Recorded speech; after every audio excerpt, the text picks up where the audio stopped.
दोस्तों नमस्कार।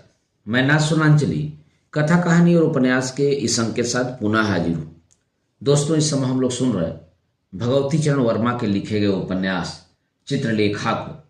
दोस्तों अब तक मैं इस उपन्यास के 8वें परिच्छेद तक का वाचन अपने वाचन के पिछले क्रम में कर चुका हूँ, जिसे आप प्ले लिस्ट में जाकर सुन सकते हैं। दोस्तों आज लीजिए सुनिए उपन्यास चित्रलेखा के 9वें परिच्छेद का वाचन मेरे अर्थात नाथ सुनांजलि के स्वर में। आर्य श्रेष्ठ मृत्युंजय जन्म से क्षत्रिय होते हुए भी कर्म से ब्राह्मण थे। पाटलिपुत्र के इस वयोवृद्ध सामंत के भवन में उल्लास विलास के स्थान में त्याग और विराग का आधिपत्य था। लोग उनकी उपमा विदेह से देते थे और वे इस उपमा के योग्य भी थे। सारा नगर मृत्युंजय के नाम से परिचित था। बहुत थोड़े से चुने हुए व्यक्ति उनके व्यक्तित्व के थे। मृत्युंजय का क्षेत्र क्रीड़ा और कोलाहल से भरा हुआ जनरव न था। उनका क्षेत्र था उपासना और ध्यान, निरंतर एकांत। इस एकांतवासी क्षत्रिय के पास धन था और वैभव था। नगर के प्रमुख सामंतों में उसकी गणना थी और राज्यसभा में उसका आसन ऊंचा। उसका नाम सुनकर लोग आदर से मस्तक नमा देते थे और उसके सम्मुख होते ही लोगों में उसके प्रति भक्ति भाव उमड़ पड़ता था। आर्यश्रेष्ठ मृत्युंजय की साधना विशाल थी। उसमें आत्मिक बल था और आध्यात्मिक ज्योति। मृत्युंजय के पुत्र न था, केवल एक कन्या थी।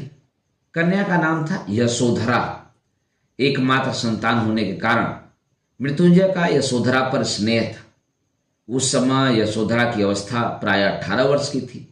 यशोधरा के यौवन के विकास का काल था और मृत्युंजय के जीवन के निर्वाण का। अगाध संपत्ति की स्वामिनी यशोधरा से विवाह करने के लिए प्रत्येक युवक का तत्काल तत्पर हो जाना तो स्वाभाविक ही था, पर साथ ही यशोधरा सुंदरी थी और सुंदरी भी उच्च कोटि की। उसके शांत मुखमंडल पर भोलापन अपना आधिपत्य जमाए हुए था। उसकी हंसी की सुरीली झंकार में यौवन से पराजित बचपन ने शरण ली थी। हरिणी किसी बड़ी बड़ी सुंदर आंखों में संकोच था और उसके रसयुक्त अरुण कपोलों में लज्जा थी। यशोधरा का यौवन सुधा और उल्लास का मिश्रण था। उसमें गर्व की उच्छृंखलता न थी, उसमें लज्जा की शांति थी। वृद्ध मृत्युंजय यशोधरा के लिए वर खोज रहे थे। एकाएक उनकी दृष्टि बीजगुप्त पर पड़ी। बीजगुप्त का विवाह न हुआ था और बीजगुप्त उच्च कुल का नवयुवक था। मृत्युंजय के हितैषियों ने और उन हितैषियों में वे व्यक्ति भी थे जिनके हृदयों में यशोधरा का पुत्र वधू बनाने की लालसा प्रबल थी। मृत्युंजय से एक ही नहीं अनेक बार बीजगुप्त और चित्रलेखा के संबंध का वर्णन किया, पर अनुभवी और वृद्ध मृत्युंजय ने सदा ही उत्तर दिया, यह बीजगुप्त के उन्माद का काल है। भविष्य बहुत लंबा चौड़ा है और बीजगुप्त यथेष्ट शिक्षित, वह इस समय अनुभव सागर में तैर रहा है। बीजगुप्त उस दिन चित्रलेखा के घर पर आमंत्रित था। यशोधरा की वर्षगांठ के उपलक्ष्य में मृत्युंजय के यहाँ एक विशाल उत्सव था। बीजगुप्त ने यशोधरा को एक आध बार जब वह निरी बालिका थी देखा था। मृत्युंजय से उसका विशेष परिचय भी न था। उस दिन मृत्युंजय के यहाँ से निमंत्रण पाकर उसे आश्चर्य हुआ और उससे भी अधिक आश्चर्य उस समय हुआ जब उसने यह पढ़ा कि वह चित्रलेखा के साथ आमंत्रित है। बीजगुप्त ने चित्रलेखा से कहा, चित्रलेखा, एक विचित्र बात हुई है। तुम वयोवृद्ध मृत्युंजय को जानती होगी? हाँ, और संभवतः उनकी कन्या यशोधरा को भी। कुछ सोचकर चित्रलेखा ने कहा, हाँ, उसे एक आध बार देखा भी है। यशोधरा की वर्षगांठ के उपलक्ष्य में आज मृत्युंजय के यहाँ उत्सव में आमंत्रित हूँ। मेरा मृत्युंजय से अधिक परिचय नहीं है, इसलिए इस निमंत्रण को पाकर मुझे आश्चर्य हुआ है। पर इससे अधिक आश्चर्य मुझको इस बात पर हुआ है कि मेरे साथ साथ तुम भी आमंत्रित हो और तुम्हें मेरे द्वारा निमंत्रण मिला है। इसका अर्थ यह है कि मेरा जाना अनुचित है? नहीं चित्रलेखा, तुम्हें निमंत्रण मिला है मेरे द्वारा और मेरे साथ चलने को। यह उचित भी है क्योंकि समाज तुम्हारे और मेरे संबंध को पवित्र मानता है। चित्रलेखा ने कुछ देर तक चुप रहने के बाद कहा, बीजगुप्त, मैं उच्च कुलों के उत्सवों में केवल नर्तकी की स्थिति में ही जाने की अभ्यस्त हूं। बहुत संभव है कि कुलीन स्त्रियां मेरा अपमान करें। यदि ऐसी स्थिति उत्पन्न हो गई तो क्या करना होगा यह मैं नहीं जानती। बीजगुप्त हंस पड़ा। मेरे साथ रहते हुए तुम्हारा अपमान करने का साहस किसी को न पड़ेगा, यह विश्वास रखो। इतना कहकर बीजगुप्त ने श्वेतांग को बुलाया। श्वेतांग के साथ दोनों बाहर निकले। बीजगुप्त के रथ पर चित्रलेखा और बीजगुप्त आरूढ़ हुए। श्वेतांग ने घोड़ों की लगाम ली। निर्धारित समय पर आमंत्रित अतिथि मृत्युंजय के द्वार पर पहुंचे। प्रहरी ने उच्च स्वर से कहा, महासामंत बीजगुप्त का रथ द्वार पर है। यशोधरा के साथ मृत्युंजय द्वार पर आया। मृत्युंजय ने बीजगुप्त का स्वागत किया और यशोधरा ने चित्रलेखा का। श्वेतांग पीछे पीछे चला। द्वार पार कर सब लोग नृत्य भवन में पहुंचे। पाटलिपुत्र के प्राय सभी प्रभावशाली व्यक्ति उपस्थित थे। सबों ने बीजगुप्त तथा चित्रलेखा के आने पर हर्ष ध्वनि की। चित्रलेखा यशोधरा के साथ स्त्रियों के समुदाय में चली गई। बीजगुप्त मृत्युंजय के साथ रहा। यशोधरा को देखकर चित्रलेखा चकित हो गई। उसे आज तक अपनी सुंदरता पर गर्व था और आत्मविश्वास था, पर यशोधरा ने एक क्षण में उसका गर्व दूर कर दिया, आत्मविश्वास डिगा दिया। यशोधरा ने आदरपूर्वक चित्रलेखा को आसन दिया और स्वयं उसके पास बैठ गई। यशोधरा को चित्रलेखा के पास बैठा देखकर और चित्रलेखा का विशेष आदर करते देखकर अन्य महिलाओं को बुरा लगा। अपने बाल्यकाल में यशोधरा ने चित्रलेखा का नृत्य देखा था। उस समय वह चित्रलेखा के नृत्य से प्रभावित भी हुई थी। आज उसे उसके पिता का यह आदेश था कि वह चित्रलेखा के साथ रहे। यह काम यशोधरा को रुचिकर था। चित्रलेखा के चारों ओर युवतियां एकत्रित हो गई थी। कुछ हंस रही थी, कुछ व्यंग वचन कह रही थी, पर चित्रलेखा ने इसका बुरा न माना। अपनी स्थिति वह बहुत अच्छी तरह समझती थी। पास ही खड़ी हुई एक बहुत बड़े सामंत की स्त्री ने कहा, आज नर्तकी चित्रलेखा को हमारी समता करके हमारे समाज में आने के उपलक्ष्य में बधाई है। बात जितनी कटु थी, उत्तर उससे अधिक कटु था। अपने सौंदर्य के बल से अपना स्वागत कराने के लिए अभिमानी स्त्रियों को बाध्य करने वाली को बधाई की कोई आवश्यकता नहीं। एक ने दूसरी की ओर देखा और दूसरी ने तीसरी की ओर। बात जिस तीव्रता से कही गई थी उसका प्रभाव एकत्रित पुरुष समुदाय पर भी पड़ा। बीजगुप्त उस ओर घूम पड़ा। उसे भय था कि चित्रलेखा का बहुत संभव है अपमान हो। इस उत्तर प्रत्युत्तर से उसका भय और बढ़ गया। क्या बात है? चित्रलेखा का क्रोध से लाल मुख एकदम शांत हो गया। कुछ नहीं, आपस में हंसी हो रही थी। उस समय चित्रलेखा हंस रही थी। यशोधरा चित्रलेखा के इस भाव परिवर्तन पर मुग्ध हो गई। बीजगुप्त के जाने के बाद उसने चित्रलेखा से कहा, बहन, तुम लोग व्यवहार में बहुत कुशल हो, तभी तो इतनी प्रभावशालिनी हूं। चित्रलेखा हंस पड़ी। चित्रलेखा के हास्य ध्वनि झंकृत हो उठी। नवयुवक समुदाय की आंखें उधर उठ गईं। बीजगुप्त से उसी समय उन नवयुवकों ने गाने का प्रस्ताव किया। बीड़ा लेकर बीजगुप्त ने वागीश्वरी की आलाप भरी। चारों ओर निस्तब्धता छा गई। स्त्री और पुरुष दोनों मंत्रमुग्ध से बीजगुप्त के गाने को सुन रहे थे। बीजगुप्त ने गाना समाप्त कर दिया। इसके बाद मृत्युंजय ने स्वयं बीड़ा लेकर यशोधरा की ओर संकेत किया। यशोधरा ने भी बागेश्वरी गाना आरंभ किया।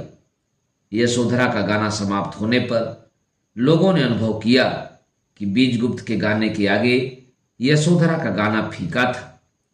चित्रलेखा ने लोगों के भाव पढ़ लिए। उसने कहा, यशोधरा से एक प्रार्थना मैं भी करूंगी। यदि उसकी इच्छा हो तो इस समय वह कल्याण में कोई गाना गावे। लोगों की दृष्टि चित्रलेखा की ओर घूम गई। मृत्युंजय ने चित्रलेखा की ओर देखा। वे चित्रलेखा के कथन के महत्व को न समझ सके। फिर प्रार्थना एक आमंत्रित अतिथि द्वारा की गई थी। मृत्युंजय ने बीड़ा में कल्याण के स्वर भरे और यशोधरा ने गाना आरंभ किया। इस बार यशोधरा ने सबको मुग्ध कर दिया। लोग उसकी मुक्त कंठ से प्रशंसा करने लगे। गाना समाप्त हो गया और चित्रलेखा ने यशोधरा को बधाई दी। बहन यशोधरा, मैं तुम्हारे सुंदर गायन के उपलक्ष्य में बधाई देती हूं। मृत्युंजय चित्रलेखा की प्रार्थना का महत्व अब समझे। और चित्रलेखा, मैं तुमको यशोधरा की ओर से धन्यवाद देता हूं। इस वार्तालाप को बीजगुप्त सुन रहा था।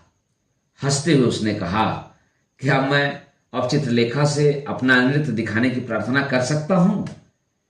चित्रलेखा ने हंसते हुए उत्तर दिया, बीजगुप्त की प्रार्थना मेरे लिए आज्ञा के समान है।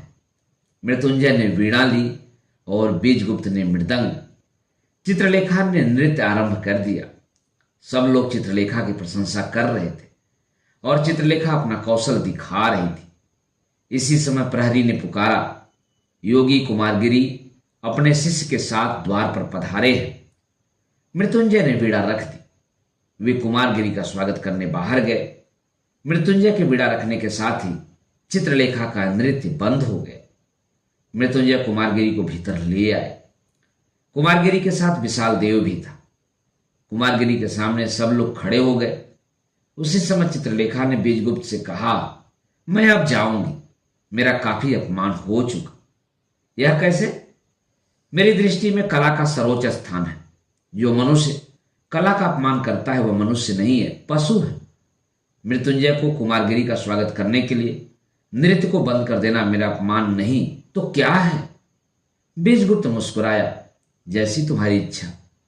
इस समय तक कुमारगिरी आसन पर बैठ गए थे। चित्रलेखा ने आगे बढ़कर योगी कुमारगिरी का अभिवादन किया।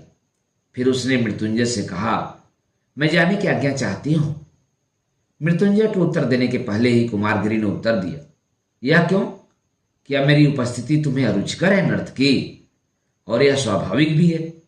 कुमारगिरी का शिशु सा कोमल तथा मधुर हास्य संगीत की भांति गूंज उठा।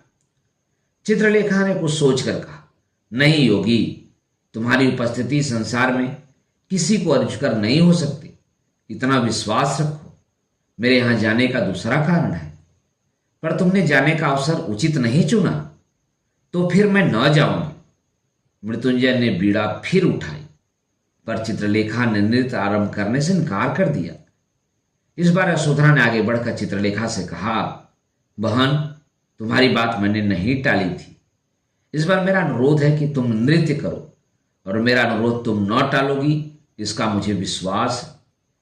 चित्रलेखा ने यशोधरा के अनुरोध वास्तव में न टाला। उसने नृत्य आरंभ कर दिया। योगी कुमारगिरी ने यशोधरा की ओर देखा और थोड़ी देर तक वे एकटक यशोधरा की ओर देखते रहे। योगी ने चित्रलेखा और यशोधरा की तुलना आरंभ कर दी। दोनों ही उच्च कोटि की सुंदरियां थीं, पर एक में मादकता प्रधान थी और दूसरी में शांति। चित्रलेखा की मादकता भयानक थी। उसका नृत्य उसकी सजीवता की प्रतिमूर्ति, पर साथ ही यशोधरा की शांति अथाह सिंधु की भांति थी, जिसमें पढ़कर मनुष्य अपने को भूल जाता है। चित्रलेखा जीवन की हलचल थी, यशोधरा मृत्यु की शांति। कुमारगिरी को अनुभव हुआ, मानो वह संसार की ओर आकर्षित हो रहा है। अनुराग की सजीवता विराग की अकर्मण्यता पर विजय पा रही थी। नृत्य समाप्त हुआ। मृत्युंजय ने दासी से पूछा, भोजन में कितना विलंब है? भोजन तैयार है, केवल आज्ञा की देर है। आमंत्रित अतिथि भोजन गृह में जाकर बैठ गए। दासियों ने भोजन परोसना आरंभ किया। बीजगुप्त के पास यशोधरा बैठी। चित्रलेखा यशोधरा के पास थी और उसी के पास श्वेतांग। भोजन आरंभ हुआ और पास बैठे हुए अतिथियों में वार्तालाप। यशोधरा पहले कभी बीजगुप्त से न बोली थी। बीजगुप्त ने कहा, देवी, आज पहली बार हमारा पूरा परिचय हुआ है और इस परिचय पर मैं अपने को बधाई देता हूं। अपने जीवन में आज पहली बार यशोधरा की हरिणी की सी बड़ी बड़ी आंखें एक दूसरे मनुष्य की आंखों के सामने न उठ सके। यशोधरा का हृदय धड़क रहा था। धीरे से उसने उत्तर दिया, मेरा परिचय कोई महत्व की बात नहीं है। बातचीत सुनकर चित्रलेखा हंस पड़ी। भगवान करे यह परिचय घनिष्ठता में परिणित हो और घनिष्ठता जीवन के पवित्र बंधन में। यशोधरा ने कृतज्ञता भरे नेत्रों से चित्रलेखा की ओर देखा। बीजगुप्त ने कौतूहल से, पर श्वेतांग एकटक यशोधरा की ओर देख रहा था। एकाएक यशोधरा की आंखें श्वेतांग से मिल गई। इस समय तक यशोधरा ने श्वेतांग को न देखा था। अपने भवन में आमंत्रित प्रत्येक व्यक्ति को वह पहचानती थी। श्वेतांग केवल एक ऐसा व्यक्ति था जिसको वह नहीं जानती थी। बीजगुप्त से यशोधरा ने पूछा, यह नवयुवक कौन है? मेरा सेवक और साथ ही मेरा छोटा भाई। बीजगुप्त हंस पड़ा। यशोधरा को कौतूहल हुआ, सेवक और छोटा भाई? बात भी विचित्र थी। यह कैसे? यह इस प्रकार कि इस व्यक्ति का नाम श्वेतांग है। यह भी क्षत्रिय नवयुवक है और उच्च कुल का है, पर अभी तक ब्रह्मचारी है और अपने गुरु के साथ रहा है। गुरु ने पाप का पता लगाने के लिए इस व्यक्ति को मेरे पास छोड़ दिया है। मेरे द्वारा यह नवयुवक समाज में पदार्पण कर रहा है। यशोधरा का आश्चर्य और भी बढ़ा। पाप का पता लगाने के लिए इनके गुरु ने इनको आपके पास भेजा है? क्या वास्तव में आपका स्थान अथवा आपके व्यक्तित्व से संपर्क पाप का पता लगाने का उपयुक्त स्थान है? बीजगुप्त मन ही मन हंसा। कितनी भोली बालिका थी और कितनी भ्रम में थी। संभवतः पापी से पापी मनुष्य नहीं कह सकता कि वह पापी है। प्रत्येक व्यक्ति अपने को अच्छा समझता है। अपने को ठीक तरह से समझना उसके लिए संभव है। यदि श्वेतांग इस निर्णय पर पहुंचे कि मैं पापी हूं तो वास्तव में मैं पापी हूं। यशोधरा के उर में एक ठेस सी लगी। जिस व्यक्ति के प्रणय बंधन की कल्पना से उसका हृदय प्रफुल्लित हो उठा था, वही व्यक्ति एक बहुत बड़े आचार्य द्वारा पाप का पता लगाने का उपयुक्त साधन माना गया था। उसने श्वेतांग की ओर देखा। कितना भोला और सुंदर नवयुवक था। और बीजगुप्त? उस समय भोजन समाप्त हो गया था। लोग उठ खड़े हुए। हाथ मुंह धोकर सब लोग फिर एकत्र हुए। बीजगुप्त ने श्वेतांग का हाथ पकड़कर मृत्युंजय से उसका परिचय कराया। इसके बाद सब लोग अपने अपने घर को विदा हुए। दोस्तों, अभी आप सुन रहे थे उपन्यास चित्रलेखा के 9वें परिच्छेद का वाचन मेरे अर्थात ना सुनांचली के स्वर में। दोस्तों, इस उपन्यास के आगे के परिच्छेदों का वाचन आप वाचन के अगले क्रम में सुन सकते हैं। दोस्तों, आप अगर पूरे उपन्यास को सुनना चाहते हैं तो प्लेलिस्ट में चित्रलेखा को ओपन कीजिए और क्रम से 1 से लेकर अंत तक समस्त परिच्छेदों का वाचन सुन लीजिए। तो दोस्तों, फिर मिलते हैं। धन्यवाद। नमस्कार।